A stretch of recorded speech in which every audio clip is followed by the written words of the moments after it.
The fluorescent lights in Bayview Veterans Medical Center were too bright, humming overhead, as if they were the only things awake. Riley Grant limped down the main corridor with a metal cart in front of her. One wheel squeaked. Her right knee answered it with a quiet ache. She watched the floor tiles instead of the people. Cream gray, easy pattern, easier than faces. Is she really on triage today? A young voice whispered behind her. That limp is a lawsuit waiting to happen, another replied. The words slid across her back. She caught the flash of new badges in the glass. Residents, fresh coats, fresh confidence, no dust in the creases. Riley did not look at them. Her hand slipped into the pocket of her scrub top and closed around a strip of stiff fabric. The tourniquet had once been black. Years of sun and sweat had turned it a muddy gray. Brown stains clung to the weave. It sat in her palm like a small, heavy secret. She turned into the emergency department, and the noise rose around her. Monitors chirped in uneven rhythms. A television in the waiting room murmured headlines no one listened to. The air smelled of disinfectant trying and failing to bury coffee in old plastic. Grant. The word cut across the nurse's station. Riley looked up. Dr. Ethan Park stood at the counter, one hand braced on its edge. Dark hair, perfect knot in his tie lab coat, so white it looked borrowed from an advertisement. He had the posture of someone who had always been told he was exceptional. He stepped into her path as she reached the desk blocking the patient board. The cart bumped his leg and stopped. You are in the way, Dr. Park, Riley said. He smiled as if that amused him. Funny. I was thinking the same about you. He reached over her stack of charts and slid the top one out.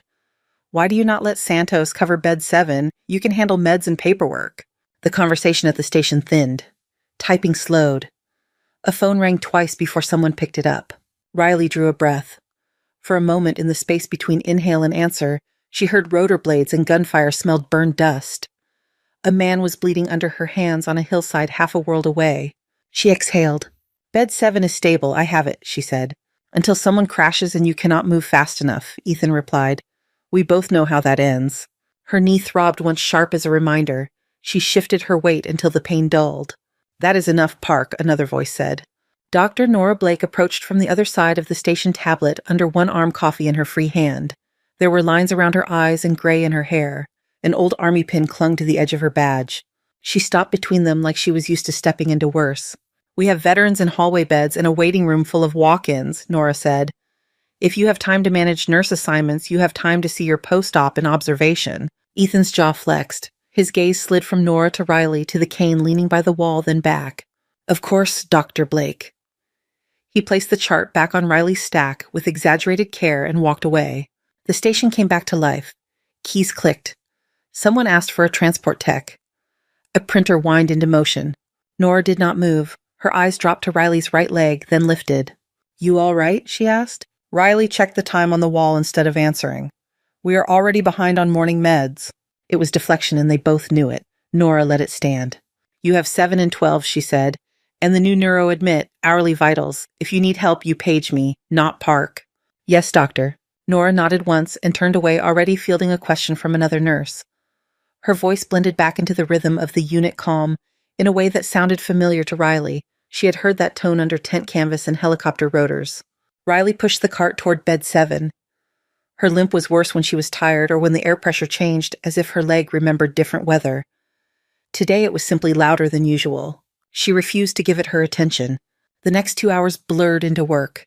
Assessments, blood draws, pill cups lined on a tray. Old scars under dressings, puckered and pale, stretching across knees and shoulders and ribs. Veterans who joked through pain, who thanked her too much, who called her ma'am, even when she told them not to. In a narrow break between tasks, Riley ducked into the staff room. The door closed behind her, and the chaos outside dropped to a muffled buzz. The ceiling tiles were stained in one corner. Someone had left an empty pizza box on the table. She leaned against the counter and pulled out her phone. There was a new message from Mia. The photo was pure sunshine. Sketchbooks piled in a crooked stack laptop open to a half-finished design, a coffee cup with foam art shaped like a lopsided heart. Light slanted across a library table, turning dust into gold. The caption read, Early Start. Group project is going to kill me before finals do. Riley studied it the way she studied a trauma bay. Chipped mug-frayed backpack strapped the concrete angles of the Geisel library window in the background. Her thumbs hovered over the screen. Remember to eat something that is not coffee, she wrote. Text me when you are done. 3 dots appeared, disappeared, then came back. Yes, Mom, relax. UCSD is not a war zone. A ghost of a smile tugged at Riley's mouth. "You have never been in one," she answered. "Exactly," Mia replied. The phone warmed her palm for a second longer. Then she locked the screen and slid it back into her pocket. The smell of burnt coffee in the break room pushed away the imagined scent of sun on concrete. Her fingers found the tourniquet again. The fabric rasped against her skin, grounding and unwelcome all at once. She stepped back into the corridor. The lights felt harsher. A man in a wheelchair watched her pass, his eyes dropping briefly to her uneven gait before rising to meet her gaze. He gave a small, deliberate nod. She returned it. At the nurse's station, the patient board had shifted. New names, fresh numbers, arrows drawn in dry erase marker. The day rolled forward. Riley was double-checking a medication dosage when every pager on the desk vibrated at once. The buzzing rose into a brief, discordant chorus that sliced through the background noise. She looked down at her screen. MCI incoming from Naval Base Coronado, multiple trauma, all hands to ER. The hum of the hospital changed as people began to move faster. The words on the pager glowed back at her. MCI, Naval Base Coronado, multiple trauma. A second of stillness held the station. Then chairs scraped back, phones lifted. Someone killed the television in the waiting room, and the sudden silence there only sharpened the noise in here. Incoming in 5, a clerk called, already dialing. Notify surgery, notify radiology. We are on mass casualty protocol. Riley set the pill cup she was holding onto the counter, turned and started moving. The emergency department shifted around her, loose pieces snapping into place. Nurses rolled extra gurneys into position, stripped them, snapped fresh sheets in the air. Respiratory dragged ventilators closer to the trauma bays. The charge nurse raised her voice, counting assignments, pairing residents with attendings. Ethan appeared at the board with a marker in hand, eyes bright in a way that made Riley's shoulders tense. "Okay, listen up," he said. "We follow standard triage. Reds to bays 1 through 4. Yellows to the hallway. Greens stay in the waiting room until we clear space. No one touches a patient before I see them." He drew quick lines on the whiteboard while he talked arrows stabbing at boxes. "We do not even know how many we are getting," the charge nurse said. "All the more reason to keep a single point of control," Ethan replied.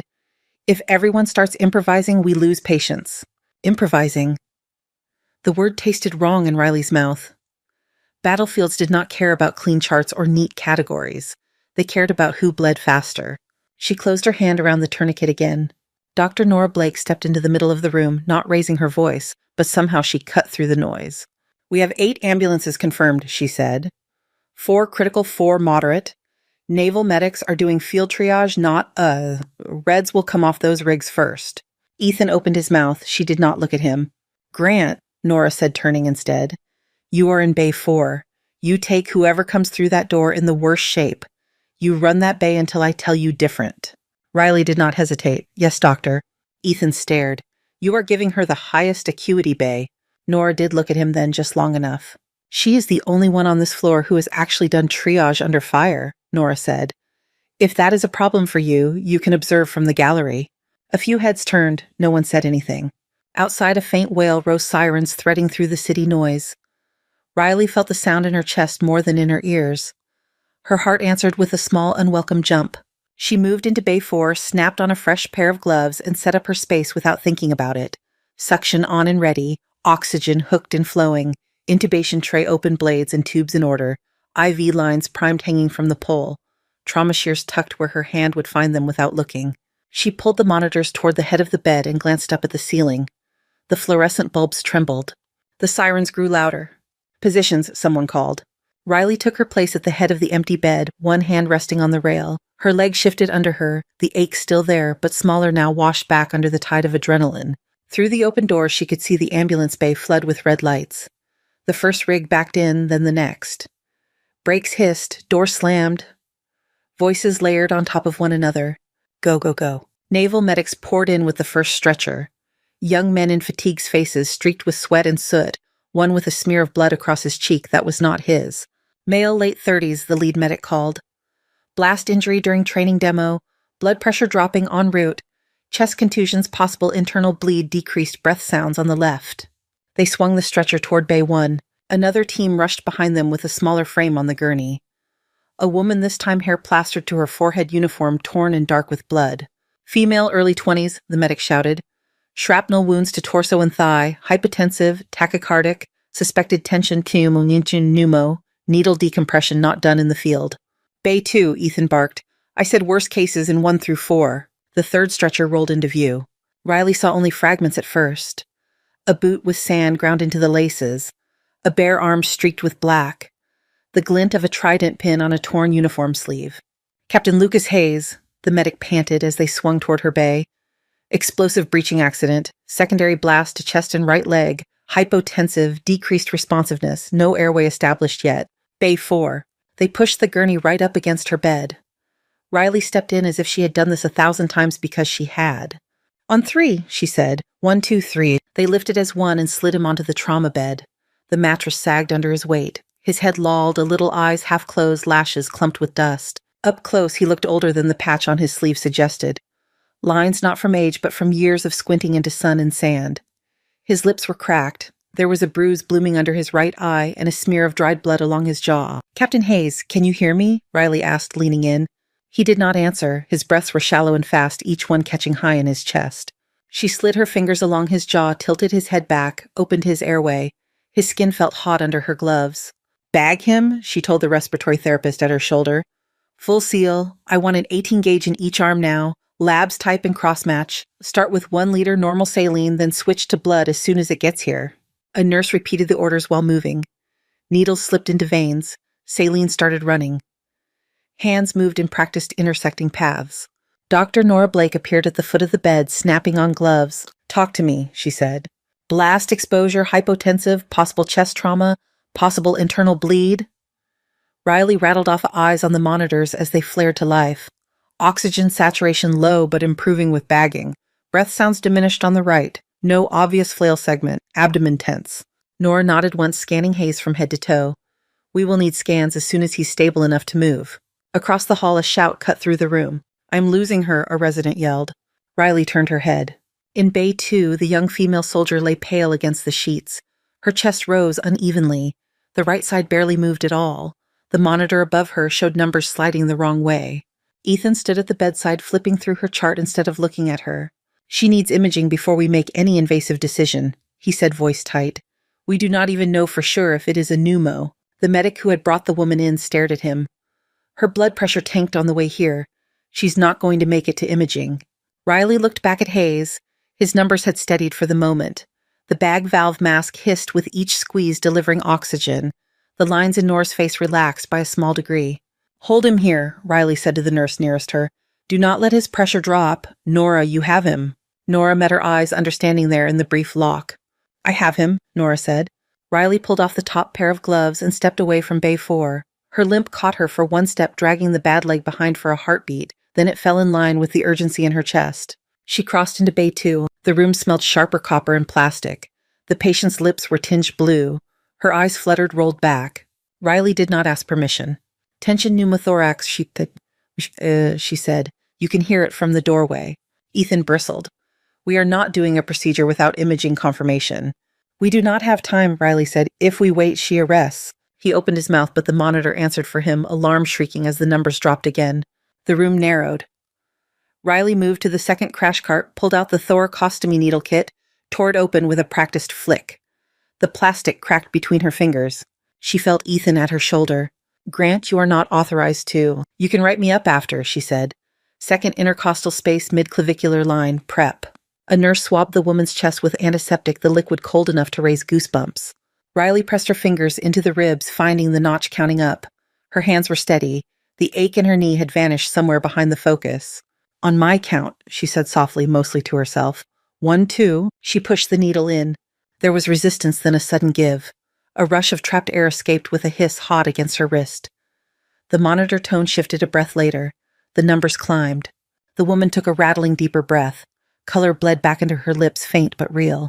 Silence fell in the bay. Even the alarm seemed quieter. Riley taped the catheter in place, stepped back, and scanned the monitors again. Oxygen saturation rising. Blood pressure recovering in small, stubborn increments. She let herself breathe. When she turned, Ethan was staring at her. His face had gone pale, and not from the harsh lights. "Where did you learn that technique?" He asked the question flat, almost dull. Riley peeled off her gloves, dropped them into the bin. "On the internet," she said. "You would be surprised what you can pick up." The lie tasted thin, but it was the one she had used for years. Most people heard it and moved on. Nora did not. She stood in the doorway between the bays, watching both patients at once, her gaze lingering a little too long on Riley's hands. "Grant," she said, "and Hayes is asking for you." Riley frowned. "He is conscious." "For the moment," Nora answered. Riley's leg ached again as she crossed back into Bay 4. The noise of the department seemed to dim around her little pockets of sound separated by space. Lucas Hayes lay propped on the bed, now head raised a few inches. An oxygen mask covered his nose and mouth. His uniform had been cut away in sections. White bandages glowed against the bruises on his chest and shoulder. His eyes were open. They were clearer than they had any right to be after a blast. Gray flecked with something lighter fixed not on Nora or the monitors or his own wounds, but on her. He lifted a hand, the movement slow but deliberate, and pushed the mask down just enough to speak. "Lazarus," he said, voice roughened by dust and pain. "I knew that was you." The name landed like a dropped tray. For a second, Riley thought she had misheard him. Maybe it was the mask or the rasp of dust in his throat. Maybe her own memory had reached up and twisted the words. She stepped closer. "What did you say, Captain?" she asked. His eyes did not waver. "Lazarus," he repeated softer. "You remember me, or did they scrub that too?" Noise from the rest of the department seeped back in. Someone called for blood. A monitor alarmed 2 bays down. A stretcher rattled past in the hall. Inside Bay 4, no one moved. The respiratory therapist held the bag mask frozen mid-squeeze. The nurse at the IV pump glanced at Nora, then at Riley, unsure where to look. Riley could feel every pair of eyes in the room on her. It made her skin itch as if the scrub fabric were suddenly too tight. "You are confused," she said. "You took a blast. You are in Bayview Medical. You are safe." He gave a tiny huff of breath that might have been a laugh. "Still lying," he said. "At least that has not changed." He pushed the mask down another inch. Nora was about to reach forward and stop him. Riley lifted a hand and Nora paused just for a moment. "Captain Hayes," Nora said, "you need to conserve your energy." He ignored her gaze locked on Riley. "Ashara Gorge," he said. 3 years ago, night op. You were our attached medic. They called you in from a forward unit because ours was down with shrapnel. You covered the gap. You did more than cover it." The words Ashara Gorge slid into the air like something cold and old. Riley's fingers curled against the rail of the bed. Her knee throbbed in a slow, familiar rhythm. "You dragged me out of that kill zone," he said. "Fire coming in from both ridges, air support, delayed, half the team full of holes. You had a piece of metal in your own leg and you still did it." "That is enough," Riley said quietly. Nora stepped to the side of the bed, her expression tightening. "Captain, your blood pressure is still unstable," she said. "You can give your full report later." "Later was supposed to be 3 years ago," he answered. "This is the first time anyone has let me talk about it." Movement in the doorway caught Riley's eye. Residents had begun to gather in the hall. They pretended to check charts or look at monitors, but their attention leaned toward Bay 4. Ethan stood among them, arms folded, jaw set, eyes narrowed. Riley could have closed the curtain. She could have stepped aside and walked out. Her legs did not move. Hayes shifted a grimace crossing his face as pain tugged at his chest. "You held your hand on my femoral artery for 40 minutes, he said. "You remember that? Of course you do. You would not forget watching someone try to bleed out under you." He lifted his hand a few inches from the sheet, fingers curling slightly as if he could still feel hers pressed there. "You refused to get on the bird until every wounded man was loaded," he said. "You went back twice for guys everyone else had written off. I still see that sometimes." The room felt smaller, as if the walls had moved in a few inches. The harsh light overhead painted hard edges on everything. "You saved 8 lives that night," he said, "including mine." There was a faint tremor in his voice now, whether from pain or memory, Riley could not tell. She heard her own voice from somewhere distant. "We are not discussing that here." Hayes tilted his head, studying her. "Why not?" he asked. "They deserve to know who is patching them up. Not a single one of them would be walking around this country if you had not done what you did." Ethan shifted in the doorway, his mouth pressed into a thin line. "You are saying she was attached to your team," he said. "As what exactly?" Hayes turned his attention toward the door for the first time. "As the combat medic," he said, "call sign Lazarus." Someone in the hall exhaled sharply. The nurse at the IV pump blinked twice like she had dust in her eye. Nora did not move for a moment, then she spoke, voice calm. "Lazarus," she said. "They gave that one out rarely." Hayes nodded slightly. "She brought people back who had no business breathing," he said. "Nobody could figure out how she kept doing it. So they started calling her that. Not in front of her, though." His gaze slid back to Riley. "Although you knew," he added. Riley stared at the foot of the bed. The sheet had a small tear in one corner where someone had snagged it on the rail. "You took a blast to the head captain," she said. "Memories get distorted. It happens." The denial sounded thin even to her own ears. Hayes smiled, but there was no humor in it. They wiped you from the registry, he said. Did you think no one would notice that every man on my team tried to find you after the op? We called in favors, pulled strings, begged clerks in dark offices for scraps. Nothing. Just a line that said medical separation classified injuries. He coughed once. Nora reached for the mask, but he shook his head. We thought you were dead for a while, he said. Then we heard rumors, VA hospitals, a nurse with a limp who moved like she still heard gunfire. The limp, the tourniquet, the way she had crossed the bay and taken over the needle decompression without hesitation. Riley felt the weight of it all pressing against her ribs. She drew herself a fraction taller. You need to stop talking now, she said. You are going to code on me if you keep pushing. He studied her for another moment, then let the mask settle back over his mouth. His next breath fogged the plastic. To hell with that, he murmured from behind it, sound muffled. I did not come this far to pass out before I got a straight answer. The monitor traced his heart rhythm in green, a relentless line of peaks and valleys.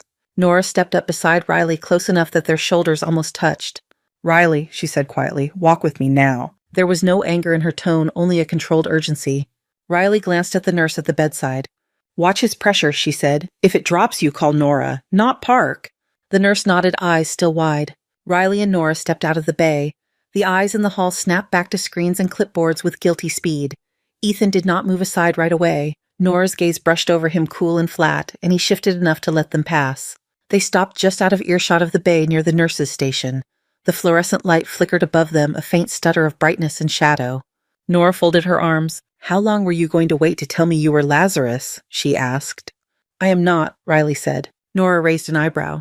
You just performed a battlefield needle decompression in under 30 seconds, she said. You anticipated 3 steps ahead in that bay. Hayes recognized you on sight. The only people I have seen move like that are medics and surgeons who have worked in places that do not have walls. Riley looked past her through the narrow window at the far end of the hall. Beyond the glass, the sky was a flat gray. A strip of water glinted between buildings. A gull wheeled against the wind, its cry faint. It does not matter who I was, she said. What matters is the work I do here. Nora was quiet for a few beats. Work you do very well, she said, but context matters for you, for me, for this hospital. I passed all the credential checks, Riley said. Occupational health licensing, everything. There is nothing illegal in my file. In the file they gave me, Nora said. That is different. Riley met her eyes then. For a moment, the exhausted nurse and the seasoned ER chief were gone, and only 2 veterans remained measuring each other. Nora sighed and pinched the bridge of her nose. When I hired you, I knew there were gaps, she said. I assumed classified service. I did not pry. I figured if it was important, you would talk. You figured wrong, Riley said. Nora gave a small, humorless smile. Apparently, she said. But now a Navy captain has just announced in my trauma bay that one of my nurses is a ghost from a black op. That makes it my business. Riley's hand drifted back to her pocket fingers, wrapping around the tourniquet again. The fabric was warm from her skin. The dried stain scratched against her knuckles. I will keep doing my job, she said. Jam, she said. If that is not enough for you, you can fire me. I'm not looking to fire you, Nora said. I'm trying to understand what kind of storm might be headed our way. The word storm sat between them. Riley's gaze flicked back toward Bay 4. Through the gap in the curtain, she could see just a slice of Hayes' bed, the edge of the monitor, the pump. A shadow moved as a nurse adjusted his line. Hayes is disoriented, Riley said. Nora shook her head. His Glasgow coma scale is 15, she said. He is lucid. He knows what he is saying. Riley did not answer. A call came over the overhead speakers summoning an orthopedic consult. A transporter pushed an empty wheelchair past them. The everyday motions of the hospital wrapped around their small still point. Nora spoke again softer. I have been where you have been, she said. Desert field tents, airfields at night, things people in this building will never see. I know what it looks like when someone carries those places inside them. Riley looked away. There are reasons I left, she said. I'm sure, Nora replied. Just remember this. Secrets have a way of choosing their own time to surface. Today might be one of those times.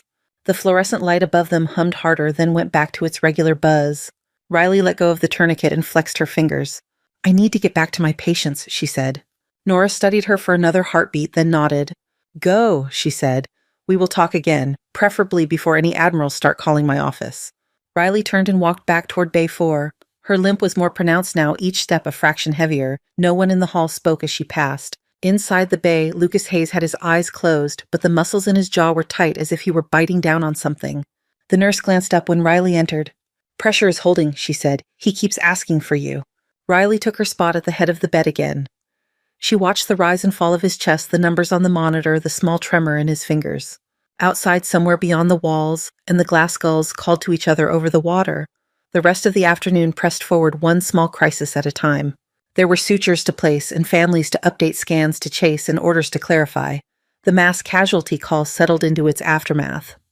Some patients went upstairs, some went to surgery, some went home with new scars and more medication. Riley moved from bed to bed until the faces blurred. When she allowed herself to look toward Bay 4, she saw Hayes sleeping in short, restless bursts, hand flexing on the sheet as if still reaching for something that was not there. At the nurse's station, the whiteboard had been rewritten.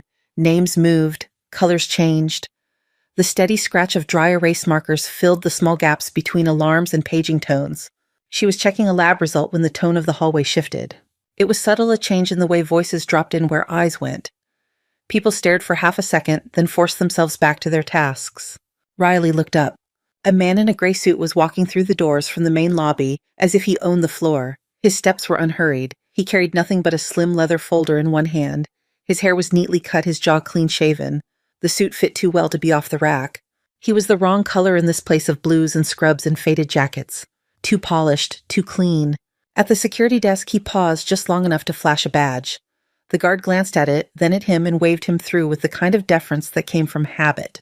The man nodded once in thanks and continued down the hall, scanning the numbered bays. His eyes did not linger on any of the patients. They moved the way a lens did when it adjusted focus. He stopped at the nurse's station. "Excuse me," he said. "No," he said. His voice was smooth with only the faintest hint of an accent from somewhere on the East Coast. He set the leather folder on the counter and flipped it open, revealing an identification card and a small metal shield. "Cole Mercer," he said, "Department of Defense Liaison. I am looking for Captain Lucas Hayes." The charge nurse straightened. Her tired eyes jumped to the ID, then back to his face. "Family is not allowed in the trauma bays yet," she said. "I am not family, Fujiwa," he replied. "Captain Hayes is part of a classified training unit under my purview. I have authority to check on his condition. I also have questions for the medical staff who were first on scene." The badge looked real. The way he held himself looked even more real, the kind of casual authority that did not come from pretending. The charge nurse hesitated, then picked up the phone. "Dr. Blake," she said, "we have a DOD liaison here asking about the seal in 4. Riley felt her stomach tighten. Mercer glanced around as he waited, taking in the monitors, the board, the staff. His gaze passed over her, once slid away, then came back. For a moment, his eyes narrowed just enough to be noticeable. He had seen the limp. Nora arrived in less than a minute, tablet under her arm. "Agent Mercer," she said, reading his badge as she approached. "Dr. Blake, I am the attending in charge of the incident. We are still stabilizing several of the casualties. And doing excellent work from what I hear," he said. "I will be brief. My office needs a preliminary status on Captain Hayes. Command is already asking questions." Nora nodded. "He is stable for now," she said. "Blast injuries, some suspected internal trauma. We will know more after imaging results." "Is he conscious?" Mercer asked.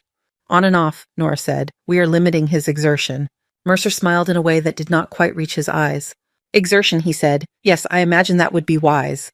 He closed the folder and tapped it lightly against the counter. "Command is very protective of its assets," he added. "I'm sure you understand." Nora's jaw ticked. "We are protective of our patients," she said, "military or not." Mercer inclined his head as if that answer pleased him. "I would also like to speak with the nurse who first received Captain Hayes," he said. "There are details that might be useful for our report." Nora did not look at Riley, but Riley felt the weight of the question as if it were a hand on her shoulder. "Grant," Nora said after a heartbeat. "This is Agent Mercer. He has a few questions about the intake." Riley set her chart down and stepped forward. Mercer turned to face her fully. Up close, he smelled faintly of some expensive clone sharp and citrus and wrong in the antiseptic air. His gaze moved over her face, then flicked to her leg, then back. He smiled like they were meeting at a conference. "Ms. Grant," he said, "thank you for taking care of one of our own." "Riley," she said, "and I was doing my job." "Of course," he said. "Riley, could we talk somewhere a little quieter?" Nora began to reply, but Mercer lifted his badge again just enough. "This pertains to prior operations," he said. "There are clearance concerns." The words prior operations hung between them. Nora's eyes moved from his badge to Riley and back. "There is an empty consult room down the hall," she said. "Keep it short. We still have a full department." "Understood," Mercer said. He gestured toward the far end of the corridor. After you, he said. Riley walked the limp suddenly more noticeable under scrutiny. The consult room was small with beige walls, a single window, 2 chairs, and a table with old magazines. Mercer closed the door behind them with a soft click. The noise of the ER dropped to a dull hum. For a few seconds he did not speak. He watched her instead, studying her face as if he were trying to match it to a memory. Then he reached into his pocket and pulled out his phone. 3 years, say you have kept a low profile. He unlocked the screen with his thumb swiped and turned the phone so she could see. A photo filled the display. Mia sat on a low wall under a row of jacaranda trees, her sketchbook balanced on her knees. Purple blossoms had fallen around her feet like confetti. She was laughing at something off-camera hair shoved into a messy knot pencil tucked behind one ear. In the background, the geometric lines of the UC San Diego campus framed the shot. The timestamp in the corner read 09:17 that morning. Riley's fingers went cold. Her hand tightened on the back of the chair until her knuckles whitened. Nice campus, Mercer said softly. Very open, plenty of sightlines. Riley forced herself to breathe. Where did you get that? She asked. He shrugged. We have people, he said. You know that, or you did. He lowered the phone a little but did not put it away. You walked off a very valuable Operation Lazarus, he said. The name felt different in his mouth than in Hayes's. Less respect, more ownership. My name is Riley, she said. No one calls me that anymore. That is the point, is it not? He asked. No one is supposed to call you anything. You were meant to disappear. That was the agreement. He slipped the phone back into his jacket and watched her carefully. You appear in a VA hospital under a different set of papers, nursing degree, clean record, he said. You keep your head down. You do not talk about Ashara Gorge. You do not ask why your team was fed to the wolves. In return, we make sure your sister never gets caught in the crossfire. The air in the small room felt thin. You came here to remind me of that, Riley said. Partly, Mercer said. Partly to address new complications. Captain Hayes has an admirable memory. Unfortunately, he is not following the script. Riley thought of Lucas on the bed, mask in hand, voice rough as he spoke her call sign. The way the residents had leaned in. You listened, she said. You heard what he said. We monitor our high-value assets, Mercer said, especially when they are exposed and medicated. The moment he said Lazarus, flags went up. He adjusted his cuffs, then set his hands on the back of the empty chair across from her. You were supposed to be a ghost, he said. Instead, a room full of junior doctors and nurses now have a story about a legendary combat medic who saved a SEAL team and then vanished. His eyes cooled. You understand how that creates problems, he added. Riley swallowed. Her mouth tasted metallic like she had bitten her tongue. Hayes was injured, He is disoriented. People will forget. They might, Mercer said. Or they might search their phones on their next break, wondering what a call sign like that means. They might talk. Someone might hear. Stories have a way of growing legs. He leaned in slightly. Our people worked very hard to bury that op-ed, he said. They spun it sealed, it failed it so deep it needed 3 signatures to read the cover page. And you rightly cooperated. You took your disability discharge. You let them pull the medal out at a private ceremony instead of a public one. You understood the benefit of silence. He let the compliment hang for a moment. I did not have a choice, Riley said. He nodded as if that were reasonable. Everyone has choices, Gillo, he said. You chose survival, for yourself, for Mia. He said her sister's name casually as if it were an item on a checklist. Riley's stomach clenched. You leave her out of this, she said. I would very much like to, Mercer replied. She is not our concern. She is a civilian, a promising art student. She looks good in sunlight. He paused. But you know how fragile that kind of life is, he added. One bad driver, one late-night walk home, one wrong stranger. Images flashed across Riley's mind unbidden. Headlights screeching tires, shoes left in the road. Her fingers dug into the chair back. You are threatening her because Hayes remembered a name, she said. I am reminding you what is at stake, Mercer said. You are about to be at the center of attention, Riley. Every time someone from Hayes's chain of command walks in here, they will be looking at you. If you start talking, if you start digging, it will attract interest from people who do not share my patience. He tilted his head. I am one of the reasonable ones, he said. I prefer simple solutions. You keep your head down. You redirect any questions. Hayes forgets his little ghost story. The world goes back to not knowing you exist. Mia finishes her degree, gets a job, complains about design deadlines and coffee. His eyes hardened. Or, he said, you decide you have a sudden taste for justice, start asking why your team was hung out to dry, who signed which orders. Then the simple solutions go away. Brakes fail, gas leaks, wrong place, wrong time. He said it so flatly that it took a second for the meaning to settle. Riley's pulse beat in her ears. You would do that, she said. Personally? Mercer asked. No, I report. Others decide what is necessary. You know how compartmentalization works. He straightened, smoothing the front of his jacket. I came here as a courtesy, he said, to remind you that deals have conditions that are still in effect. He stepped back toward the door, then paused. Also, he added, to tell you that whatever you think you know about Ashara, you do not have the full picture. You saw one hillside. There were entire maps you never touched. He opened the door. The sound of the ER washed back in full and immediate. For your sake, he said, I suggest you leave those maps alone. He walked out without waiting for a reply. Riley stood in the quiet room for a long moment, breathing the stale air, listening to the muffled heartbeat of the hospital through the thin walls. Then she pushed away from the chair, opened the door, and stepped back into the bright, humming corridor. Riley walked back into the corridor on legs that did not quite feel like hers. The fluorescent lights seemed brighter, the hum higher. People moved around her, the familiar pattern of the unit, but their voices sounded distant, as if someone had turned the volume down a notch. She went through the motions, checked on the neuroadmit, signed off on a transport, replaced a fluid bag whose pump kept beeping. Each task was small and contained. None of them involved a gray suit or a photo with purple trees. When she finally allowed herself to look toward Bay 4, Nora was just stepping out. How is he? Riley asked. Holding steady, Nora said. CT went up, came back down. Contusions, rib fractures, no major bleed that needs surgery right now. He is lucky. Lucky. That was one word for it. Nora studied her for a beat. Mercer finish his questions, she asked. We talked, Riley said. And, Nora prompted. Riley shrugged. He wanted a timeline, she said. What I saw when I saw it. It was quick. He has other places to be. Nora's eyes narrowed slightly. If he comes back, you page me before you go anywhere with him, she said, cleared or not. Riley nodded. It was easier than explaining. Nora held her gaze for another second, then let it go. You can take a breath, you know, she said. Mass casualty is over. You do not have to run on fumes. I am fine, Riley. Riley said. Nora made a quiet sound that might have been skepticism, but she did not push. She turned and walked toward radiology, tapping on her tablet. Riley watched her go. Then she drew one long breath through her nose, let it out, and went into Bay 4. The lights in the bay were dimmer than the hall softened for recovery.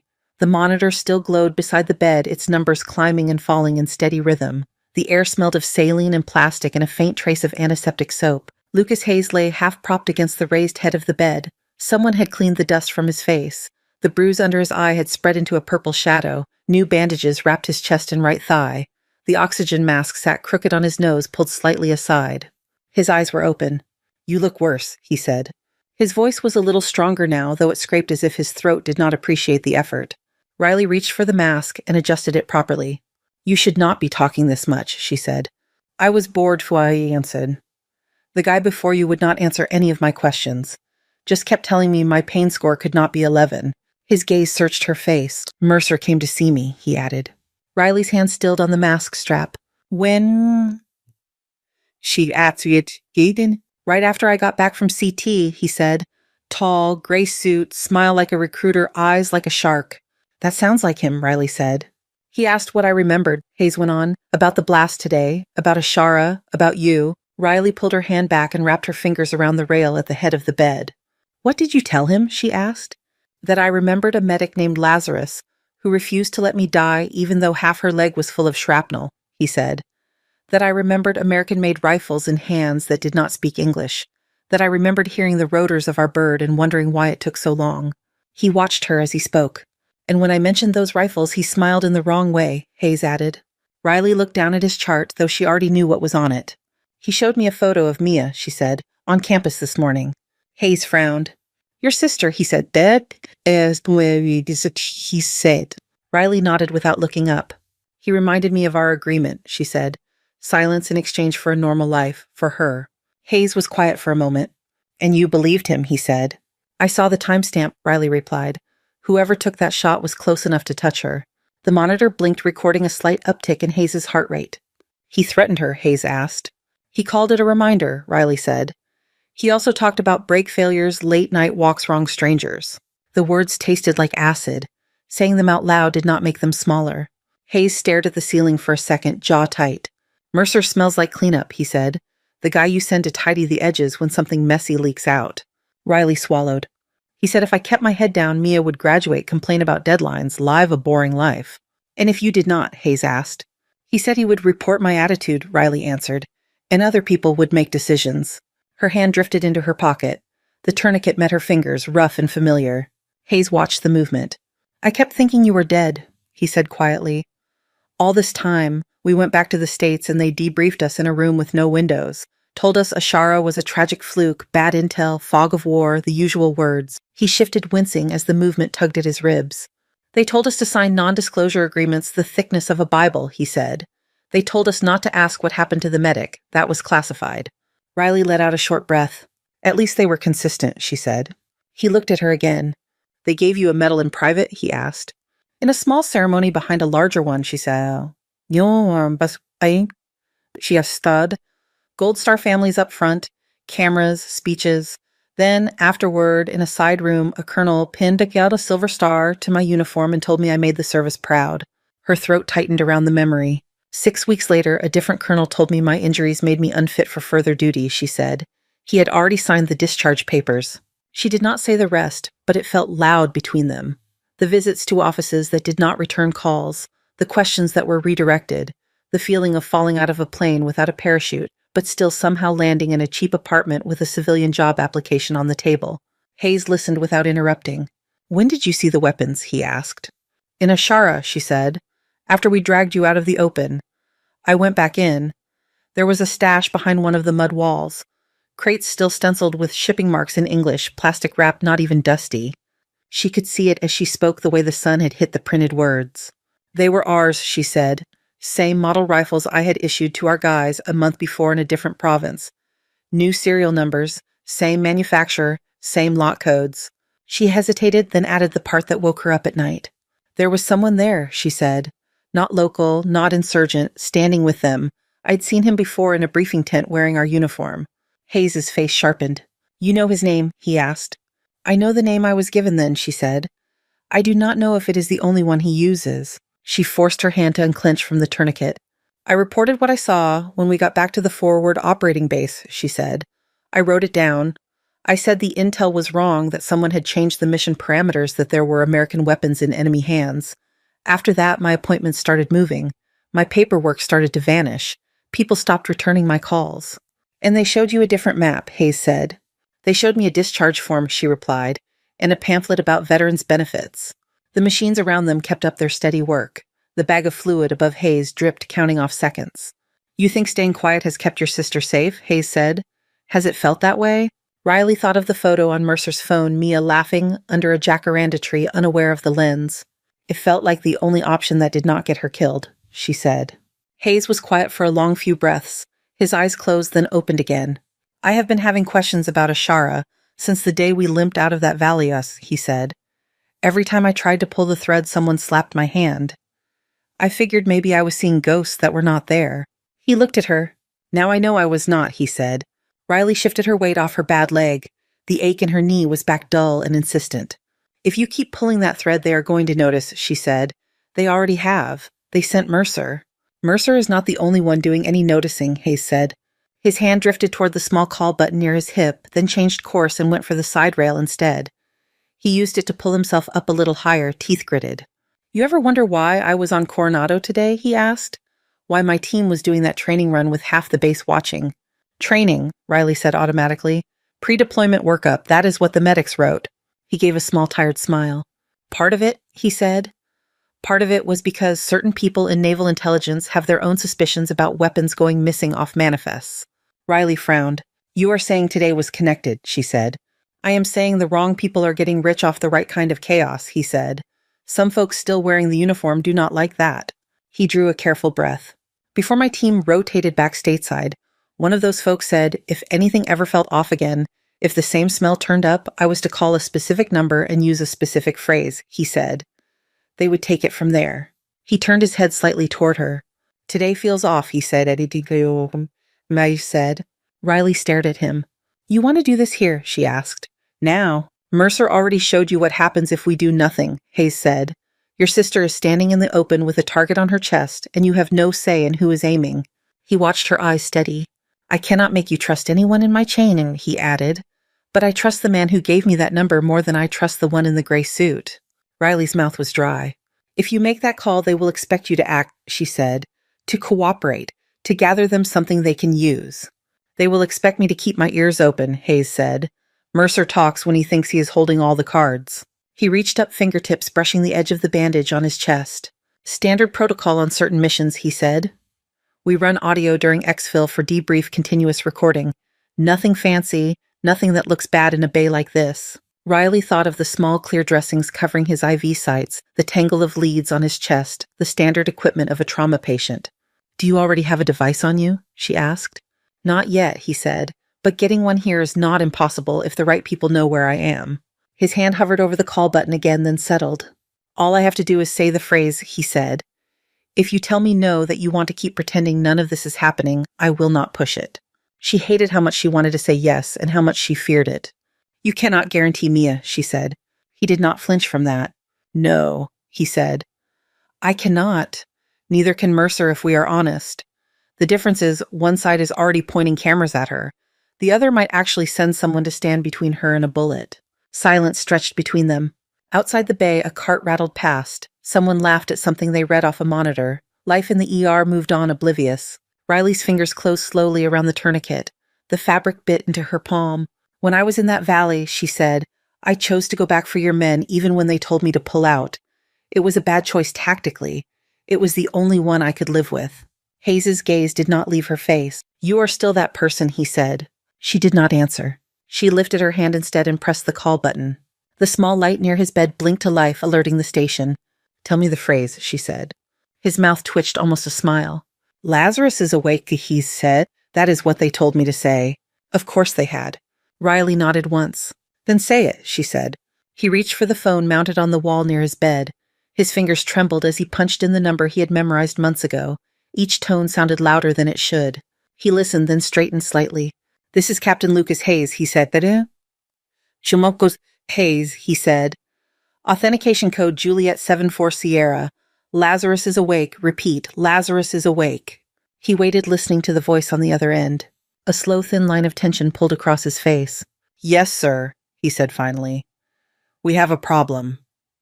Hayes listened to the voice on the other end of the line, his eyes fixed on a point over Riley's shoulder.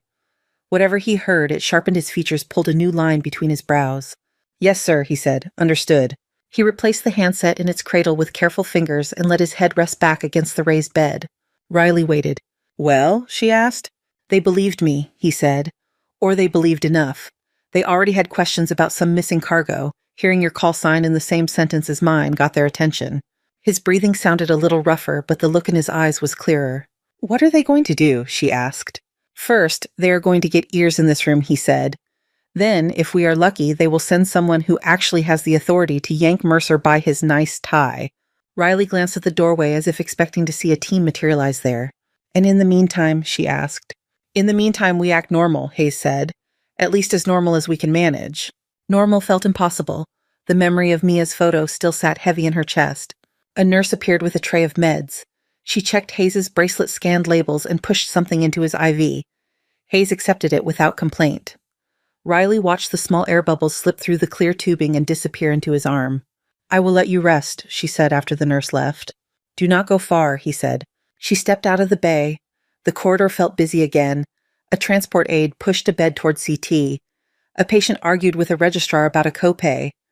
Someone at the station laughed at a joke Riley did not catch. She made herself dive back into tasks. Remove staples from an old abdominal incision. Re-wrap a pressure bandage. Start an IV on a dehydrated man who insisted he drank plenty of water if coffee counted. Time slipped by in small measurable units. 15-minute vitals, 30-minute drips, 1 hour observation notes. When she turned toward Bay 4 again, a man in blue scrubs she did not recognize was standing just inside the curtain, checking Hayes's central line. He wore a hospital badge that said telemetry tech and had a clipboard tucked under his arm. Can I help you? Riley asked, stepping into the bay. The tech glanced up, his face bland. Orders from upstairs, he said. Cardiology wants continuous audio with his telemetry for extended monitoring. Post-blast possible arrhythmias. You know how it is. He spoke like someone who changed batteries for a living, bored but competent. Riley looked at Hayes. His expression gave nothing away. Since when do we send sound with heart rhythms? She asked. Since someone started a grant study on post-traumatic cardiac patterns, the tech said, there is probably a paper in it for somebody.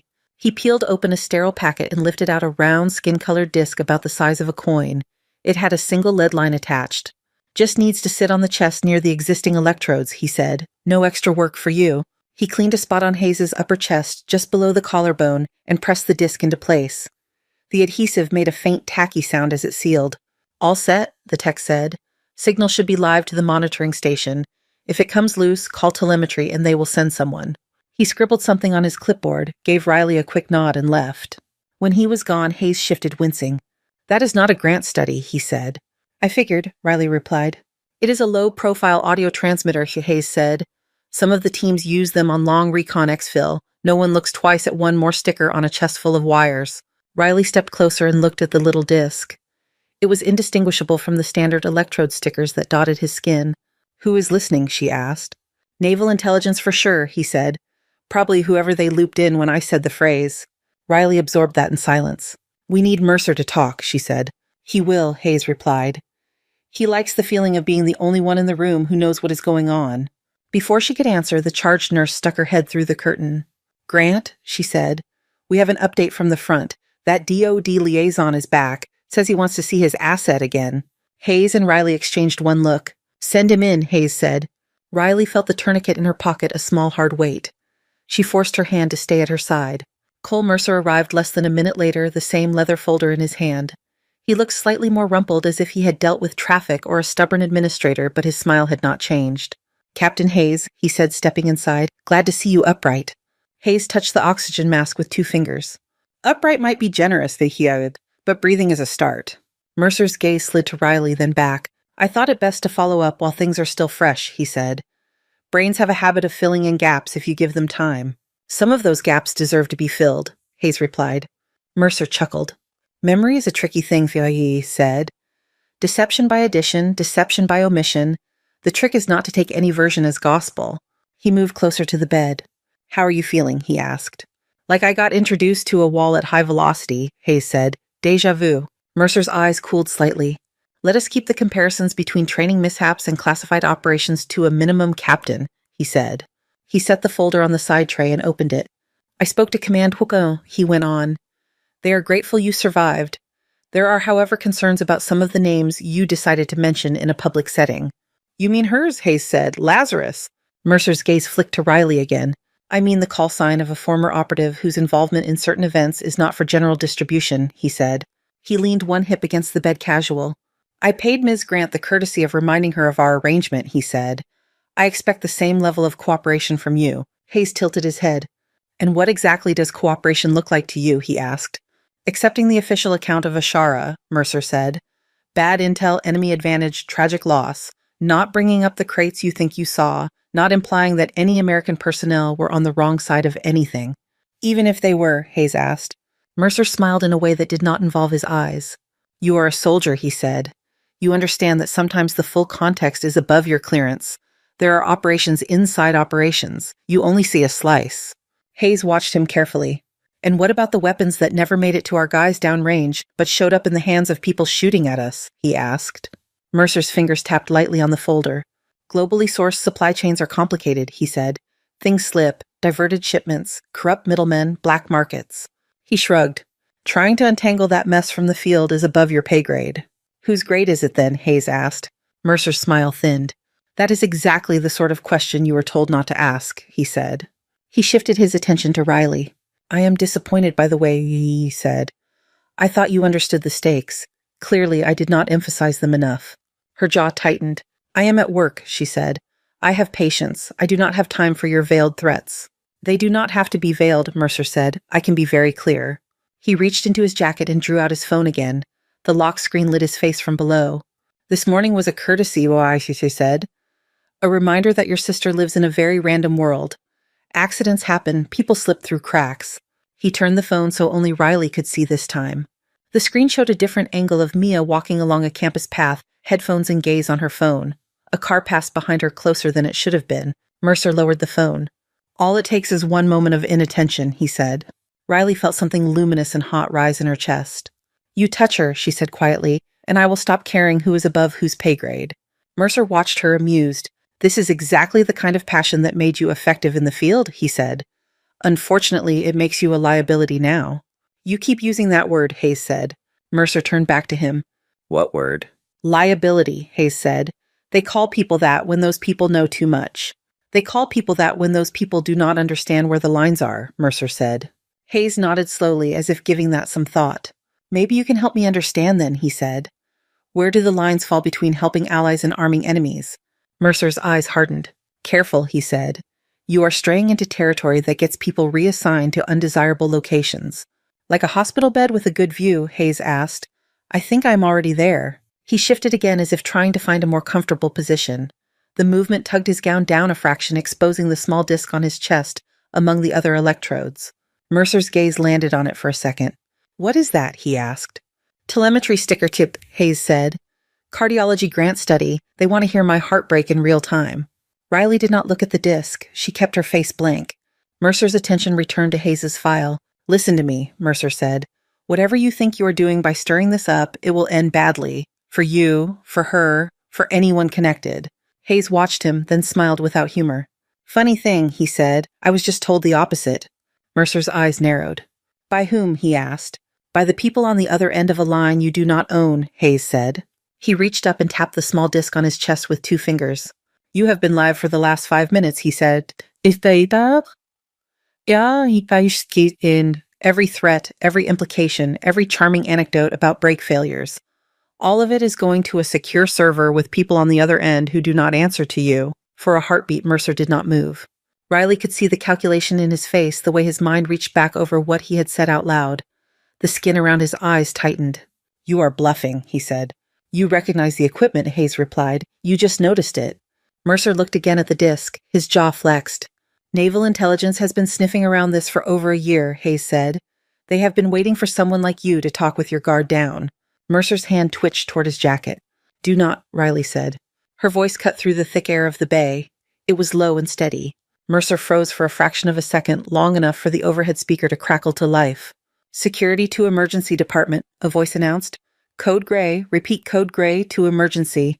The sound made several heads outside turn toward Bay 4. Nora appeared in the doorway almost immediately, eyes sweeping the scene. Behind her, 2 hospital security officers in Navy uniforms, closed in hands, hovering near their belts. A woman in a dark suit and low heels walked between them with unhurried steps. She had her badge in her hand before anyone asked. Agent Elena Ruiz, she said, voice crisp. Federal Bureau of Investigation. Her eyes locked on Mercer. Agent Cole Mercer, she said. I have a warrant for your arrest. Mercer straightened his expression, smoothing itself out by force. On what grounds, he asked. He asked. Unlawful arms transfer, sir, Ruiz said.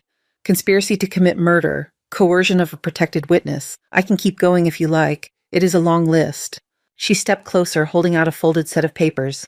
You have the right to remain silent, she went on. I strongly suggest you use it. Mercer's gaze darted to Hayes, to the small disc on his chest, to Riley. You think this will change anything, he said.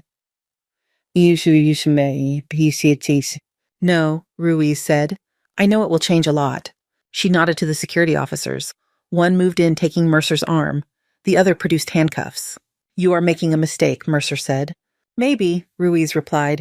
If so, a judge will tell me. In the meantime, you are done talking to my witnesses. The cuffs clicked around Mercer's wrists. The sound was small but final. Staff had begun to gather in the hall again. Residents, nurses, a transporter with an empty wheelchair. They watched as Mercer was led past his tie still perfectly knotted. He did not look back. When they were gone, the corridor slowly loosened. People returned to their tasks a little more distracted than before. Ruiz stayed. She stepped into Bay 4, eyes taking in the scene. Captain Hayes, she said. Ms. Grant, I have been listening in. Nicely done. Hayes let his head fall back on the pillow. Glad someone enjoyed the show, he said. Ruiz's attention shifted to Riley. You handled him well, she said. You kept your cool. I did not feel cool, Riley said. You did not have to, Ruiz replied. You just had to not say anything that gave him an out. She glanced at the disc on Hayes' chest. We got enough, she said. More than enough to fold into what we already had. What did you already have? Hayes asked. Ruiz looked toward the doorway. This is not a conversation for a trauma bay, she said. Can you walk, Captain? Hayes almost laughed. Not gracefully, Shekika, he said, but I can sit in a chair. Good enough, Ruiz said. She signaled to a nearby tech who brought in a wheelchair. It felt surreal to see a SEAL captain eased into it like any other patient. Riley moved to steady the IV pole. "Where are we going?" she asked. "A conference room down the hall," Ruiz said. "Somewhere with a door that closes and no curious interns." They moved as a small group, Ruiz in front pushing the wheelchair, Riley beside the IV pole, Nora watching from the nurse's station, eyes following them until they turned the corner. The conference room was small and windowless with a long table and mismatched chairs. A faint smell of dry erase markers clung to the air. Ruiz closed the door and set her badge on the table. "All right," she said. "Here's the short version. My team and I have been tracking a weapons diversion pipeline for 18 months. Shipments intended for Allied forces vanish from the manifest, then show up in the hands of groups that make the nightly news for all the wrong reasons." She tapped the table with her fingertips. "We knew there had to be internal help," she said. "Someone signing off on rerouted cargo, adjusting inventory, covering the paperwork. We did not know who. Mercer was one name on a list. Now he is more than that." She looked at Riley.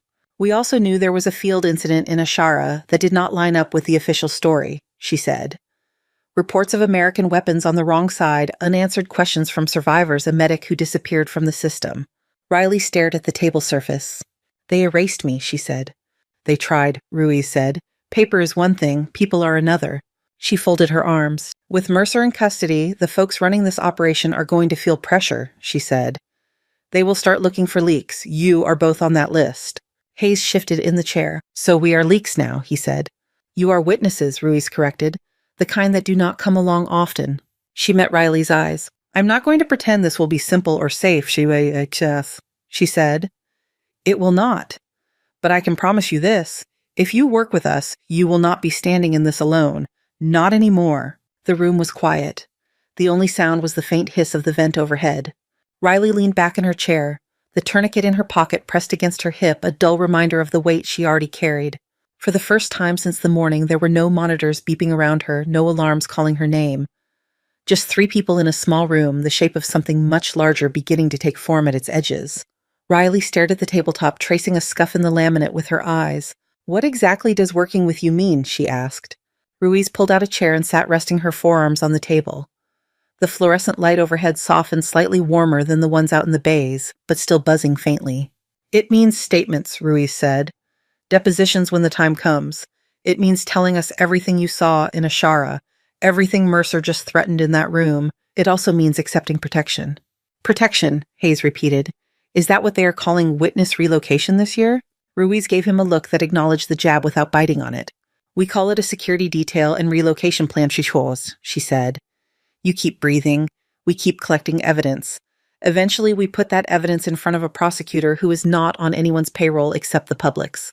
Riley rubbed her thumb over the edge of the table. "And Mia," she asked. "Your sister becomes a part of that plan, Ruiz said. "If you agree to cooperate formally, we assign people to her, discreetly. She gets escorted on and off campus. Her routes change. Her name goes on lists that matter." Riley thought of Mia's text from that morning. "Early start. Group project is going to kill me." "You are sure you can keep her safe?" Riley asked. Ruiz did not answer right away. "There are no guarantees," she said. "There are only odds. Alone, your odds are not good. With us, they get better." Silence settled in the small room. The vent whispered overhead. Hayes shifted in his wheelchair, the IV line swaying slightly. "If we do nothing, they keep running guns and cleaning up loose ends," he said. "We are 2 of those ends." He let that hang. Riley closed her eyes for a heartbeat. The faces came back without asking permission. A man on a hillside with blood pumping between her fingers. Another on a stretcher, eyes wide, whispering for his mother. A girl under purple trees laughing at something that was not a joke. Her phone buzzed in her pocket. The sound snapped all 3 heads up. Riley fumbled it out with fingers that had gone clumsy. The screen glowed in the dim room. A new message from an unsaved number stared back at her. She tapped it open. The photo filled the screen. Mia sat at a long wooden table in a library, head bent over a notebook. Light slanted through tall windows behind her, catching dust in the air. Her headphones hung around her neck, forgotten as she wrote. Other students sat nearby, bent over laptops and books. A small red dot rested on her chest right over her heart. Riley's own heart seemed to miss a beat. The text under the image was short. "Mercer talked too much. She is very focused when she studies." Her hand tightened around the phone so hard her knuckles paled. "Riley," Hayes asked. "Dad?" She turned the screen so he and Ruiz could see. Ruiz's chair scraped slightly as she leaned forward. "Son of a..." Hayes started cutting himself off. Ruiz reached for the phone. Riley let her take it. He's not the only one, sir, Ruiz said softly. Mercer answered to someone. Her thumb flicked the screen, checking the timestamp. This was sent 3 minutes ago, she said. Where does she study? UC San Diego, Riley said. Her voice did not sound like hers. Geisel Library. She likes the quiet floors. She saw the angle of the shot, the height. Whoever took it was above Mia, on the mezzanine or halfway up a stack ladder. Her phone buzzed again. Ruiz handed it back. New text. She always sits in the same spot. Habits make people so easy to find. Riley swallowed against the tightness in her throat. Call your team, Hayes said to Ruiz, now. Ruiz was already on her feet, phone in hand. She stepped toward the corner of the room and dialed voice low but urgent. This is Special Agent Ruiz, she said. Active threat against a civilian on UCSD campus Geisel Library. Possible armed subject inside. Initiate campus PD contact, send nearest FBI field units, inform Naval Intelligence we have bleed over from the Mercer case. While she spoke, Riley scrolled through her messages to Mia. No new texts since the break room. She typed fast. Where are you exactly? No dots appeared. Come on, kid, she whispered. Hayes rolled his chair closer with a small effort. What time was her study group, he asked. She said 2, Riley said. They usually go 3 hours. Hayes checked the wall clock. The minute hand ticked toward 3. We need to move, he said. Ruiz ended her call. Campus police are en route, she said. SWAT will stage outside. They will lock down the library, try to contain whoever is inside. Riley shook her head. They will pull fire alarms, herd everyone toward the exits, she said. If he is already in there with her, he does not need a crowd to slip through. Her chest felt too tight. I need to go, she said. Ruiz frowned. You are not law enforcement, she said. You are a witness. I cannot have you walking into an active shooter situation. She is my sister, Riley said. He is using her to get to me. If I stay here, I am doing exactly what he wants. Ruiz opened her mouth, then closed it again. Her eyes moved to Hayes.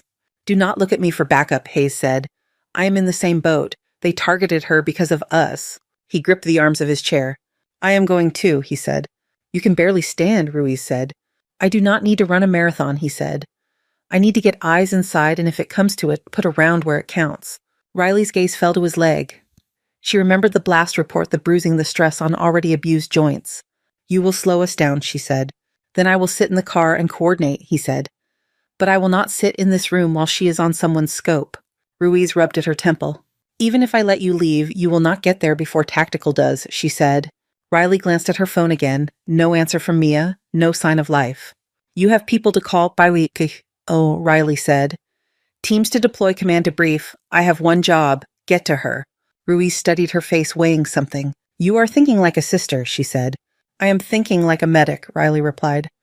If you wait too long to act, it is as bad as the wrong treatment. The words came out harsher than she intended. Ruiz's jaw flexed. There is a reason we train for this, Ruiz said.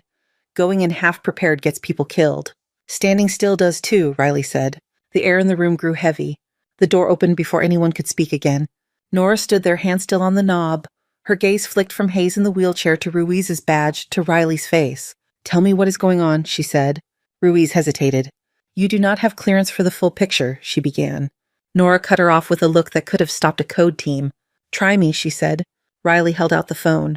Mia is at UCSD, she said. Someone sent this. Nora stepped in, took the phone, and studied the photo. Her mouth flattened. That is a laser, she said. Campus PD and FBI are moving, Ruiz said. We are discussing response options. Nora looked at Riley. You want to go, she said. Yes, Riley replied. You are not trained for a tactical entry, Ruiz said again. Nora shifted her attention to Ruiz. I am, she said. Army Reserve Major Medical Corps. 2 tours. I know what it looks like when someone starts hunting witnesses. Ruiz blinked once. That was not in your hospital file, she said. It was in my service record, Nora replied. Different set of drawers. She handed Riley's phone back. How far is UCSD from here with lights? She asked Ruiz. 20 minutes if traffic cooperates, Ruiz said. Less if we push. Then we are wasting time, Nora said. She stepped into the room fully and closed the door behind her. As the senior medical officer on duty, I can authorize release of 1 nurse and 1 patient for emergency field response, she said. If they are tied to a federal investigation and an active threat, I would argue that is within my scope. Ruiz considered her. You are serious, Ruiz said. Nora nodded once. You need bodies on that campus who understand both trauma and the way these people think, she said. You have your teams, you also have us. She turned to Riley. You are not going as a sister, she said. You are going as staff. I am temporarily deputizing for emergency support. The word sat heavy in the air. That is not how deputizing works, Ruiz said, but there was less force behind it. It is close enough today, Nora replied. You can either argue jurisdiction while he takes another photo or figure out how to make use of what you have. Ruiz blew out a slow breath. I can get you a police escort, she said. Unmarked, we ride together. You follow my lead when we get there. Riley nodded. Relief and terror knotted together in her chest. Fine, Ruiz said. We do it this way, but I am on the hook for all of you. You do not break off, you do not freelance, and you do not ignore orders once we hit that campus. Her eyes locked on Riley. Understood? She asked. Understood, Riley said. Ruiz looked at Hayes. You sure you want to come along? She asked. We can keep you under guard here. Hayes set his jaw. If you leave me here, I will find my own way there, he said. Better to keep me where you can see me. Ruiz shook her head, half exasperated, half resigned. Stubborn is a theme with you two, she said. Nora moved toward the door. I will get a trauma bag and sign out the keys, she said. You have 10 minutes to get wheels under you. They moved quickly after that. Nora signed a clipboard at the charge desk, grabbed a fully stocked trauma kit from the wall rack, and slung it over Riley's shoulder. The weight settled into a groove that felt too familiar. Riley swapped her hospital badge for a plain lanyard and shoved the tourniquet deeper into her pocket. Hayes's IV was converted to a saline lock. A nurse wrapped a fresh bandage around the site and taped it down. Ruiz made a call short and clipped. By the time they reached the ambulance bay, an unmarked sedan with a light bar tucked behind its windshield was pulling up. A second car slotted in behind it, campus police decals barely visible. Nora slid into the driver's seat of her own car, an aging sedan with a dented bumper. Riley took the passenger side. Hayes climbed into the back with more effort than he let on. The trauma bag sat at Riley's feet. Ruiz leaned in through the open window. We stay behind the escort, she said. No heroics on the road. Nora gave a brief nod. She turned the key. The engine coughed, then caught. The police car in front lit its hidden bar, red and blue flashing in tight pulses. The siren whooped once, then settled into a steady wail as they pulled away from the bay. They shot out into the afternoon traffic. Cars parted ahead of them, dragged aside by the lights and sound. The city blurred past in streaks of concrete and palm trees. The ocean flashed in glimpses between buildings, steel gray under a sky that had not decided what it wanted to be. Inside the car, the siren was a dull howl. Riley watched the street slide by, knuckles white on her knees. Text her again, Hayes said from the back. Riley opened her phone. Get out of the library, now, call me, she typed. She hit send. The message sat without a reply. The campus grew out of the low sprawl of the city, pale buildings rising in clusters, walkways threading between them. Students paused to watch the flashing lights as the small convoy rolled through, faces blurring at the edge of Riley's vision. They turned toward the familiar angles of the Geisel Library. The concrete tower rose against the sky, all sharp lines and glass. The front plaza was already dotted with uniforms. Campus police cars formed a rough perimeter. A few agents in jackets marked FBI spoke into radio's, eyes scanning the crowds. Nora steered away from the main entrance toward a narrow service road that wrapped behind the building.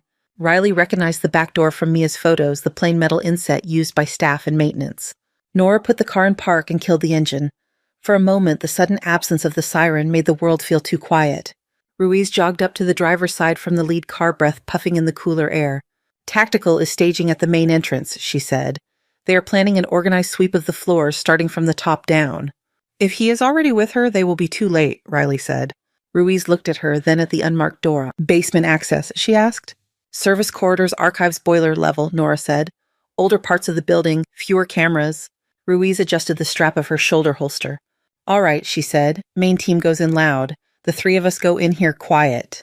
She checked the safety on her sidearm and drew it, holding it low at her thigh. Riley felt the weight of the trauma bag as she swung it up onto her shoulder.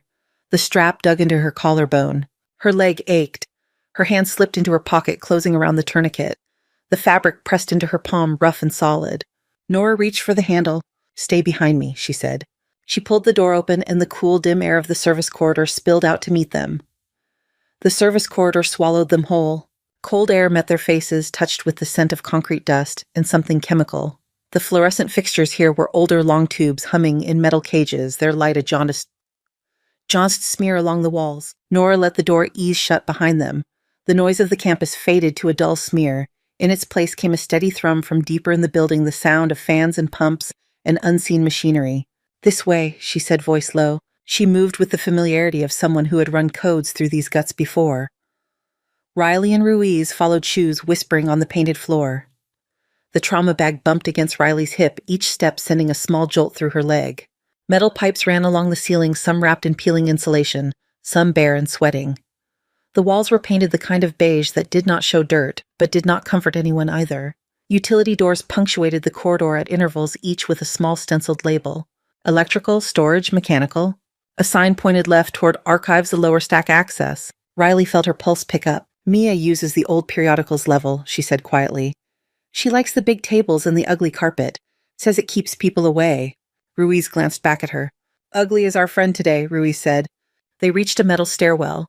The door bore a fire code sticker and a paper sign that said staff only. Nora pushed it open. The stairwell smelled different, a sharper dust, the ghost of burnt dust on old coils. A faint draft rose from below, cooler and carrying a hint of something else. Gas, Riley thought, or her memory supplied it.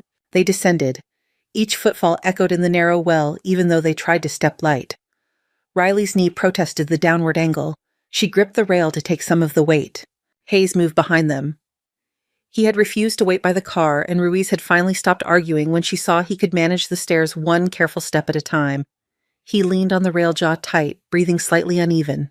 You good, Riley murmured over her shoulder. I love cardio, he said under his breath. At the bottom, another door waited. This one was heavier, with a faded archives sign and a keypad beside the handle. A strip of light showed at the threshold. Nora reached for the keypad, then stopped. If this locks behind us, we may not have an easy way out, she said. We do not plan on using the door more than once, Ruiz replied. On your mark. Nora punched in a staff code. The lock buzzed and she eased the door open a few centimeters. Sound drifted through the crack. The whisper of air vents. A distant clank. No voices. She widened the gap and slipped through. The basement archives stretched out in long rows, shelves loaded with bound journals and cardboard boxes. The ceiling felt lower here. The lights were fewer and set farther apart, leaving pockets of shadow between islands of brightness. The air was cooler and drier. The smell of paper and glue lay over a faint, sour tang. Gas again, stronger now. Riley glanced up. Along the ceiling, fat pipes ran the length of the room, thicker than the ones in the corridor. Some were painted some bare metal. A few bore warning stickers, edges curled with age. Old boiler lines, Nora whispered. They shut the system down years ago when they upgraded. I guess no one thought to rip these out. Someone thought how to use them, Ruiz said. They kept low moving between the shelves. The layout here was a maze. A central open area, smaller aisles radiating off. In the distance, Riley saw a rectangle of brighter light where a wider space opened. She heard something then faint at first. A chair scraping, a muffled sound. Nora held up a hand. They stopped. Another sound reached them. A voicemail, calm, carrying just enough to thread through the shelves. Do not bother, Kepo, he said. The tape is not coming off unless I take it off.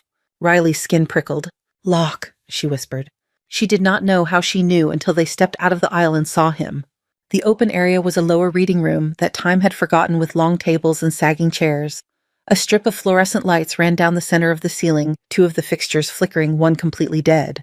Mia sat in one of the chairs, duct tape binding her wrists to the armrests, a strip pressed over her mouth. Her notebook lay on the floor where it had fallen, pen nearby, ink smeared across the page. Her eyes were wide, tracking every movement. Behind her stood Colonel Adrian Locke. He did not wear a uniform now, but nothing in his stance had changed. He held a pistol in his right hand, the barrel resting lightly against the side of Mia's head. In his left, he gripped a small rectangular device attached to a wire that disappeared up his sleeve. He wore a crisp button-down shirt and dark trousers, as if he had come from a meeting. The only breaks in the image were the scuffed boots and the hardness around his eyes. He smiled when he saw them. There she is, he said. Lazarus. The word came out with a touch of genuine appreciation. It made Riley's teeth clench. Colonel, she said. He tilted his head. You remember, he said. That is flattering. I was not sure how many times they took you around the block after Ashara. Ruiz stepped out fully into the open gun held low but ready. Adrian Locke, she said. Put the weapon down, slowly. He looked at her badge, then at her face. FBI, he said. You breed early. I always forget how young they come these days. He did not move the gun. Your man Mercer is in custody, Ruiz said. We have his threats on tape, and we have enough to tie him to diverted shipments. This is over. He laughed softly. Mercer, he said. You really think he was the top of the ladder? He shifted his fingers on the pistol. The motion made the tape at Mia's temple crinkle. Riley took a step forward, then forced herself to stop. The trauma bag strap bit into her shoulder. You need to let her go, Riley said. This is between you and me. Locke raised his brows. Between us, he asked. You think that much of yourself. No, this is about supply chains, markets, demand curves. You are a variable, an irritating one but not central. His gaze slid to Hayes. And you, he said. Captain, I have to admit, I am disappointed. You were supposed to be dead 3 years ago. You insisted on being difficult. Hayes stood just inside the shadow of a shelf, one hand on the support to keep his balance. He had a slight sheen of sweat on his forehead and his jaw was set hard. You gave that order, Hayes asked. Locke smiled. I gave many orders, he said. Which one do you mean? You sent us into that valley without telling us what was waiting, Hayes said. You kept air support on a leash. You left us hanging to protect a shipment you had no right moving. I repositioned assets to minimize long-term damage, Locke corrected. Some of those assets were human, some were not. The human ones knew the risks, or they thought they did. Riley felt her fingernails dig into her palms. You were there, she said, in the compound with the crates. Locke's eyes flicked to her amused. I wondered if you saw me, he said. You were busy dragging bodies. It was a busy day. He shifted his arm slightly, bringing the pistol closer against Mia's skin. That operation had multiple layers, he went on. On the surface, you were retrieving intel. Underneath, we were correcting a supply imbalance. By arming the people shooting at us, Riley said. By arming them enough to keep certain fires burning, Locke said. Not so much that they spread beyond where they were useful. Chaos is a tool if you can measure it. You create a problem. Then you offer solutions, contracts, renewals, votes. He shrugged. Someone gets a medal. Someone signs a bill. Stock prices move in the right direction. The engine hums. He looked up at the lines of pipes above them. Everything needs fuel, he said. Ruiz kept her gun on him, jaw tight. That fuel is blood, she said. Blood is a renewable resource, Locke replied, in certain populations. The casual tone made Riley feel sick. Let her go, Riley said again. Locke looked at Mia as if noticing her for the first time. She is leverage, he said. Leverage does not get released until the deal is done. There is no deal, Ruiz said. You are surrounded. There are agents upstairs SWAT on the perimeter. You do not walk out of here if you fire that weapon. Locke looked toward the far end of the room as if he could see through the concrete. That is the problem with people who rely on overwhelming force, he said. He said. They assume a straight line between action and result. He lifted his left hand slightly, showing the device more clearly. It was a small plastic block with a red button depressed under his thumb. A wire coiled from it up into his sleeve, then presumably out to somewhere above. You want to know what this is, he said. Dead man's switch, Nora said quietly from Riley's left. Locke smiled. Major Blake, he said. I read your name in a staffing list once. Army nurse turned ER chief. You should appreciate the elegance of redundancies. He flexed his fingers around the switch. This building sits on top of an old boiler system, he said. Gas lines no one bothered to cap properly when they upgraded. I spent a very instructive hour down there earlier today installing a few sensitive friends. Riley's gaze went back up to the pipes. The faint sour smell made more sense now. You are bluffing, Ruiz said. Perhaps, Locke said. Perhaps not. You can test it by shooting me and finding out. He lifted his shoulder. If my thumb comes off this button, the circuit closes. The gas ignites. This level goes first. The floors above follow. The whole structure turns into tinder. He looked at Riley. Your sister is in the center of it, he said. So are you. So is your new friend with the badge. Ruiz's grip tightened on her pistol. Who wired it? She asked. Your tax dollars, Locke said. Or at least the ones skimmed off the top. Mia made a sound behind the tape. Her eyes were locked on Riley's face. They were red around the edges, but clear. Riley forced herself to breathe evenly. What do you want? She said. Simple, Locke replied. You two walk out of here. All three if the captain can keep his feet. You leave Lazarus and her sister with me. No, Riley said. Locke smiled. You think you are negotiating, he said. You are not. You are witnessing. There are people waiting for me to make a call. When I do, I tell them whether or not there is a problem that requires permanent correction. He nodded toward Mia. She is the assurance that you will not try to be clever, he said. Once you are gone, I will have a frank conversation with our medic friend here about the cost of curiosity. You are going to kill her, Hayes said, voice flat. Locke considered that. Possibly, he said. Possibly I shoot Lazarus first and let the sister watch. Fear is more efficient than grief in some equations. The words snapped something inside Riley. The air in the room seemed to thin. You do not have to do this, she said. Mercer is down. The pipeline is exposed. Every move you make now stacks charges. Charges that will never land on the people who matter, Locke said. Mercer was middle management. So am I. You think the names at the top of this list ever see a courtroom? He shook his head, almost pitying. The only thing that touches them is inconvenience, he said. I am here to remove that. Ruiz took a small step to the side, changing her angle. Put the gun down, she said. We can talk about deals, about reducing counts, about names you can trade. Locke looked at her with mild amusement. You are not listening, he said. You do not have the leverage you think you have. He curled his fingers tighter around the switch. I, on the other hand, have this. Riley's mind ran searching for gaps, for angles. The trauma bag weighed on her shoulder like a reminder. Inside, she knew, were sedatives, syringes, tape, tools designed to take people down or keep them up. Sedatives. If she could get close enough, a needle could drop him. If a needle dropped him, his hand might relax, the switch might release, the room might become a furnace. She swallowed. You blow this place, she said, and you die too. Locke nodded. Maybe, he said, but I will not be here to watch the fallout. You will, if you survive. The system will tighten around you like wire. He gave her a cool smile. You have already been erased once, he said. You know they can do it. Mia shifted in the chair, the legs scraping softly against the floor. The sound made Locke's eyes flick down for a heartbeat. Riley caught Mia's gaze. Her sister's eyes were wet, but there was something else there too. Focus. Calculation. Riley shook her head, the smallest fraction a tiny motion that said, not yet, not like this. Her fingers crept toward her pocket, closing around the tourniquet. The stiff fabric bit into her skin. You talk about systems, Riley said, keeping her voice level. You talk about engines and fuel. You forget something. Locke raised an eyebrow. What is that? He asked. Engines break, she said. People fix them. People like us. He smiled faintly. We will see, he said. The room seemed to tighten, every breath audible. Above them, the pipes waited full of gas and intention. Below Locke's thumb, the switch sat one press away from changing everything. Time stretched thin. Riley could hear every small sound, the faint hiss of air through the vents, the soft crackle of old fluorescent tubes, Mia's breath fast and shallow behind the tape. Locke's finger twitched on the pistol. Then Mia moved. She shifted her weight hard to one side. The chair rocked one leg, lifting off the floor. Duct tape squealed against the wood. In the same motion, she threw her head away from the gun shoulder, digging into the backrest. It was not much. Half a lunge with her range of motion stolen. It was enough. The barrel jerked off target. For a fragment of a second, there was clear space between the muzzle and her skull. Hayes fired. The sound punched through the room, sharp and brutal in the low ceiling space. The flash lit Locke's shirt for a heartbeat. The bullet caught him high in the right shoulder. His arm jerked back, gun flying from his hand. It hit the floor and skidded across the concrete, spinning out of her reach. Locke staggered, made a strangled sound, but his left hand clamped harder on the switch. His knees buckled. He dropped to one knee, then another, still clutching the device. Do not shoot again, Riley snapped. Her body moved before the echo finished. She covered the distance between them in a few long strides, legs screaming, world narrowing to the man and the device in his fist. Blood spread quickly across Locke's shirt, bright against the pale fabric. It spilled down his arm, dripping from his elbow. His face had gone gray, eyes wide, pupils too large.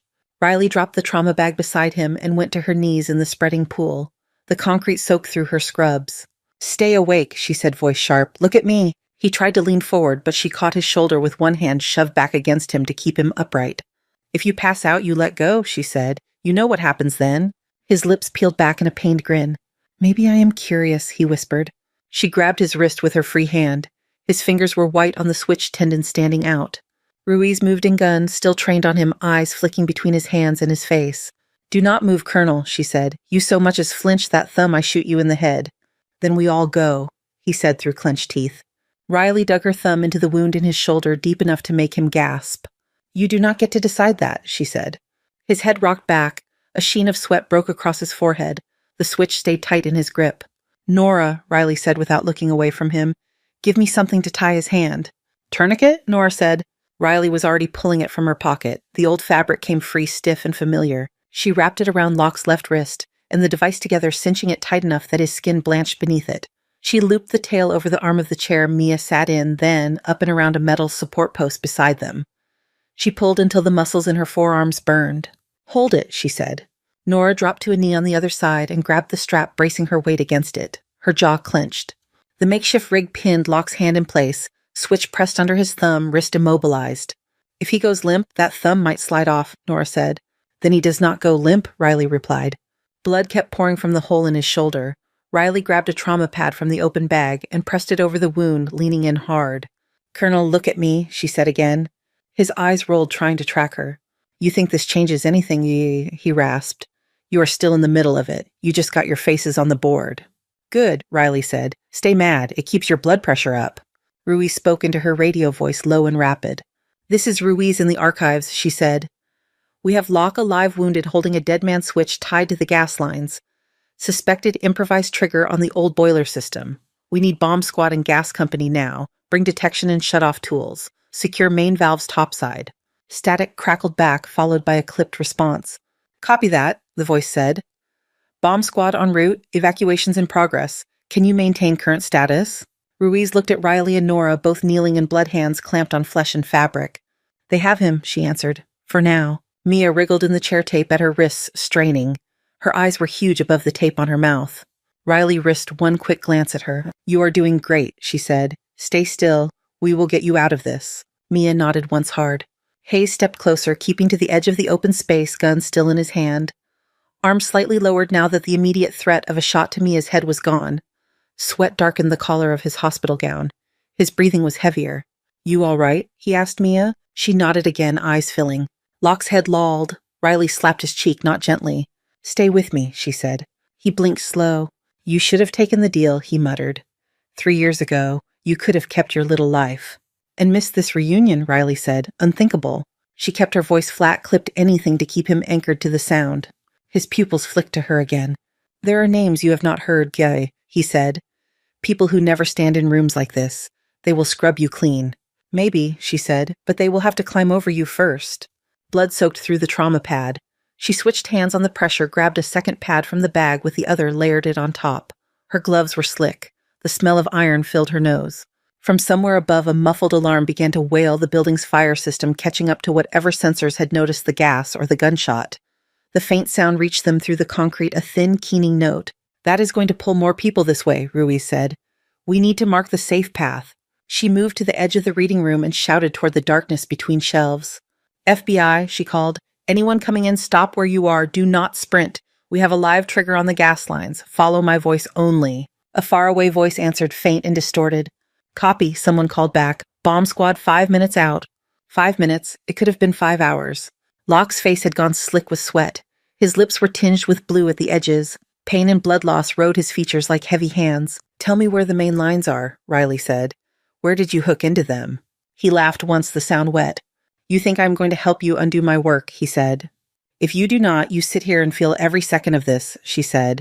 We will keep you awake, I know how. His jaw clenched. You would not, he said. She leaned on the wound harder, his groan tore at his throat. You do not know what I will do, she said. You read a folder about me. You did not watch me in that valley. He stared at her for a long shaking breath. There is a junction above the north wall, Faye, he finally said. By the old maintenance hatch, the ignition points are wired along that line. Riley looked up. The north wall was to her left, a stretch of concrete broken by one metal door at the far end and a cluster of pipes above it. A small service hatch sat near the ceiling edges, corroded. If they shut off gas before those go, we have a chance, she said. Ruiz relayed the details into her radio, repeating Locke's words. North wall old hatch junction cluster, she said. He says ignition points along that line. Bomb squad answered, their voices clipped and steady. Copy the descriptions the tech said. We are locating the feed on the main. Advise all personnel to avoid creating sparks, no radios keyed near the pipes. Riley could feel the rumble of activity through the floor, now faint vibrations as teams moved in the levels above. Water lines thudded somewhere. Doors opened and closed. Locke's eyelids drooped, his head sagged. Riley gripped his chin with one bloody glove and forced his face back up. Look at me, she said. You are not allowed to check out, not yet. His gaze fought its way back to hers. You do not get it, he whispered. Even if you drag me in front of a judge, nothing important changes. They replace me. They replace Mercer. The machine keeps turning. Then we keep jamming wrenches into it, she said. His breath hitched, half a laugh, half a cough. A thin thread of blood appeared at the corner of his mouth. Romantic, he said. Riley did not answer. She shifted her knee on the floor, trying to find a position her leg could tolerate. The ache had become a dull roar that started at her knee and climbed up her thigh. Nora's hand stayed locked on the tourniquet strap. Her shoulders shook with the effort of holding the tension steady. Switch hands with me, Riley said. On 3, Nora replied through her teeth. They counted quietly, then swapped, Riley taking the strap, Nora shifting her weight to add her strength to the pressure on the wound. For a second, everything wobbled, then settled again. Mia made a small sound. A tear rolled down from the corner of her eye, cut a clean line through the dust on her cheek. Riley met her gaze. "Inhale through your nose," Riley said softly. "Slow good, again." It gave Mia something to do besides stare at the gun on the floor. Footsteps approached heavier than the three of them had made. The shape of a helmet appeared at the edge of the aisle, then another. Two figures in bomb squad gear stepped into view, bulky in their protective vests, faces shadowed by visors. One of them raised his hand. "Nobody moves unless I tell you," he said. "Everybody breathe shallow." Ruiz nodded. "We have gas and a dead man switch," she said. "His thumb comes off that button, we all learn how well the sprinkler system works." The tech's gaze tracked up to the pipes, then down to the device in Locke's hand, then to the tourniquet that bound his wrist. He let out a low whistle behind his visor. "That is creative," he said. "Yusuf," he said. "Hold that exactly how it is. I'm going to start tracing." He moved to the wall, staying clear of Locke and the line of the wires, and began following the pipes with a small handheld detector, its lights flickering as it sniffed for gas. His partner knelt near the maintenance hatch, squinting up at the cluster of lines murmuring into a radio clipped to his vest. The room filled with a different kind of tension, focused, technical, almost quiet. Riley adjusted her grip on the strap, and the pad feeling Locke's pulse thudding weakly under her fingers. "Stay with me," she said again. His eyes fluttered. "You cannot save everyone," he whispered. "I'm not trying to save you," she said. "I'm trying to keep you alive long enough for the right people to take you apart properly." For a moment, something like respect flickered across his face. "Fair," he said. His hand stayed tight on the switch. The improvised sling held. Above them, the pipes hummed with the faint currents of gas and old pressure waiting for someone else to make the next move. The bomb tech near the hatch muttered into his radio eyes on the tangle of metal above. "Mainline confirmed," he said. "I see 3 splices non-standard hardware. Looks like someone got creative with the triggers." "Gas company report shut off at street level complete?" A tinny voice crackled back through his headset. "Pressure dropping. Confirm when lines read 0. The tech with the detector held it close to a pipe. The small lights along its side flickered from orange to green. "Flow is falling," Kay said. "Give it a minute." Riley kept her palms locked where they were, one on Locke's shoulder wound, one on the tourniquet strap. Blood soaked her gloves, slick and sticky. Her legs had gone numb, her knee a block of pain. None of it mattered. Locke's breath hitched. His eyelids fluttered. "Do not even think about it," she said. "You fall asleep, we all get very warm very fast." His gaze found her again with effort. "You are stubborn," he rasped. "Could have made a lot of money in a different line of work." "I like mine," she said. Behind her, Mia shifted the chair, creaking. Ruiz put a hand on her shoulder to still her. The detector clicked again. The tech near the hatch raised a hand. "Readings are at 0, he called. "No more gas in these lines." "Copied," came the reply. "You are clear to isolate triggers." Riley let out a breath she had not realized she was holding. It did not reach her shoulders. "What does that mean for us?" she asked. The closer tech stepped toward Locke with new caution eyes on the device. "It means if this goes off, it makes a noise and some sparks," he said. "Maybe chases the dust off the pipes. No fireball. You can all stop clenching quite so hard." "Not until that thing is out of his hand," Ruiz said. The tech nodded. "Fair," he said. "We are going to secure the switch. Nobody moves until I say the word." He crouched beside Locke, hands moving with the particular care of someone used to working with things that kill careless people. "Colonel Locke," he said, "we are going to take that toy away now." Locke's mouth twitched. "Be my guest," he said, voice thin. The tech produced a small clamp from a pouch on his vest, slid it over the body of the device, and tightened it until the plastic creaked. Then he placed his fingers over Locke's thumb. "On 3, he said quietly to Riley and Nora. "You keep his arm steady. I will move the switch." They nodded. 1, 2, 3. He lifted Locke's thumb straight up and away, keeping the device stable with the clamp. Nothing happened. The room stayed intact. "Switch is safe, Kakioba," he said. "Detonators are dead. You can breathe again." Only then did Riley let herself ease some of the pressure from Locke's wrist. Her hands shook when she did. Ruiz lowered her gun a fraction. "Get that thing in a blast case," she said. "We will tag it later." The tech snapped the device into a padded container and sealed it. His partner returned to the hatch, beginning the careful work of removing the wired charges from the pipes above. "We are clear on the boom side, we show," the tech said. "Medics can have the patient." Riley glanced at Nora. "You can let go," she said. Nora peeled her fingers from the tourniquet strap. They were whitened at the joints. She sat back on her heels, stretching her cramped hands. Riley adjusted her grip on Locke's shoulder, keeping firm pressure. "We need a stretcher down here," she called. On the way, someone answered from the dark between the shelves. Ruiz moved behind Mia's chair and pulled a small knife from her belt. She sliced through the tape binding Mia's wrists, then peeled the strip from her mouth. Mia sucked in a sharp breath and coughed. "You okay, though?" Riley asked, not trusting her own voice at normal volume. Mia nodded again, then shook her head once. "That was awful," she said, voice ragged. "Do not do that again." Riley felt something in her chest loosen. "I will try not to," she said. Mia rubbed at her wrists where the tape had stuck. Her hands shook. "I saw you," she said. "You just ran at him."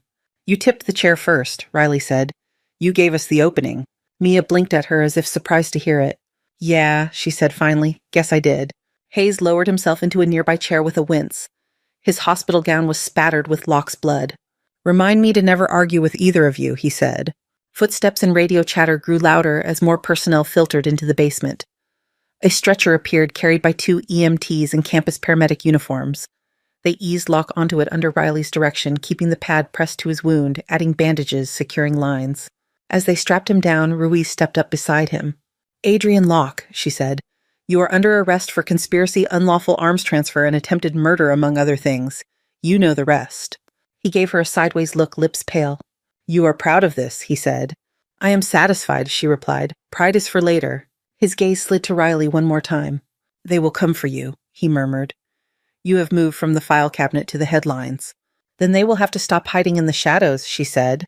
The stretcher rolled away, flanked by EMTs and bomb techs. The trailing smell of blood and sweat lingered. The room suddenly felt larger. The air seemed to move again. Ruiz holstered her weapon. "Let us get you upstairs," she said to Mia. "Medics need to take a look." "I am not leaving without her," Mia said, nodding at Riley. "You are not," Riley said. "We are going together." Nora picked up the trauma bag and slung it over her shoulder again. She put a hand on Riley's elbow as Riley stood steadying her when her knee nearly gave out. "You will need ice on that leg," Nora said quietly. "It has hurt worse," Riley replied. They climbed back up through the service quarters. The stairwell felt steeper on the way out. Mia clung to the rail, still shaking Riley one step behind, ready to catch her. On the main floor, the library was nearly empty. Tables sat abandoned laptops and notebooks left where students had dropped them when the alarms went off. Campus police tape crisscrossed the entrance. Agents moved through, talking into radios, marking evidence. Outside, the afternoon light struck hard after the basement gloom. The plaza in front of the library was cordoned off. Clusters of students stood beyond the tape, faces pale and curious, phones out. A paramedic unit sat near the edge of the perimeter. Ruiz steered them toward it. "She goes first," Riley said, nodding at Mia. The paramedic gave her a look that took in the blood on her scrubs and the way she was favoring her leg. "You could both use a once-over," he said. "Later," Riley said. "Her now." Mia sat on the bumper while they checked her vitals. Wrapped her scraped wrists, shone a light in her eyes. "She is stable," the paramedic said. "Shaken, bruised, but no serious injuries. She should be evaluated at the hospital to be safe." Riley nodded. "We are heading that way anyway," Ruiz said. She turned to Hayes. His face had lost some color. "You are done playing field agent for today," she said. "You are going back to Bayview, in an ambulance this time, not the backseat of a sedan." "Yes, ma'am," he said, too tired to argue. They loaded him into a unit with Mia. Riley started to climb in after them, but Ruiz caught her arm. "Ride with me, Sheriff," Ruiz said. "We have things to discuss on the way." Riley hesitated. "I am not leaving them," she said. "You are not," Ruiz said. "We are going to the same place, 5 minutes behind. They will be in monitored bays the whole time." Mia leaned out through the open ambulance door. "I will be fine," she said. "Go do your shadow government thing." Despite everything, Riley snorted. "Text me," she said. "If they let me keep my phone," Mia replied. The doors closed. The ambulance pulled away, siren rising. Ruiz led Riley back to the unmarked car. Nora stood beside her own sedan, keys in hand. "I will follow you in," she said. "I should probably see how my department looks after all this." She paused. "You did well," she added. "Both of you." Riley did not know what to do with that, so she nodded. In the car, Ruiz drove without the siren, but traffic still parted for their escort. The city slid by again, familiar and strange. "You know what comes next," Ruiz said. Riley watched the road. "You need statements," Riley said. "Reports, more forms than I want to think about." "All of that," Ruiz said, "and more. Locke will talk if he thinks he can trade names for leniency. Mercer will too. They will offer pieces. We will need you to tell us which ones fit." Riley traced a line of dried blood along her wrist with her thumb. "And Mia," she said, "she is under your protection now." "She was the moment that laser dot appeared on your phone," Ruiz said. "Officially, yes. We will assign a detail, adjust her routines, move her if we have to. Riley nodded slowly. You are going to put me in front of cameras, she said. Eventually. Ruiz glanced at her. Eventually, Ruiz agreed. This is not a quiet case. Military weapons campuses, conspiracies. Everyone with a microphone will want a piece. Riley thought of Bayview's fluorescent corridors, the veterans in their beds. Of standing at the foot of a news van answering questions with lights in her eyes. I did not want this, she said. I know, Ruiz replied. Want has nothing to do with it. They drove the rest of the way in silence. Back at Bayview, the hospital looked the same from the outside. Same flat facade, same strip of sky above. The parking lot held a few more news vans than usual, logos on their sides, antennas extended. Inside the ER was buzzing even more than before. Word traveled fast in places like this. Staff glanced up as Riley and Ruiz came through, curiosity battling professionalism. Mia sat on a bed in a curtain bay blanket around her shoulders, a paper bracelet already on her wrist. Hayes lay 2 bays down, fresh IV and new monitors attached. Nora stood near the nurse's station talking to the charge nurse and a man in a suit Riley did not recognize. He had a hospital logo pin on his lapel and a worried set to his mouth. Nora caught Riley's eye and excused herself. Administration is asking questions, she said quietly. They will keep asking for days. I'm sure, Riley said. Nora studied her a moment. When this hits the news, it will hit hard, she said. You do not have to stand in front of it alone.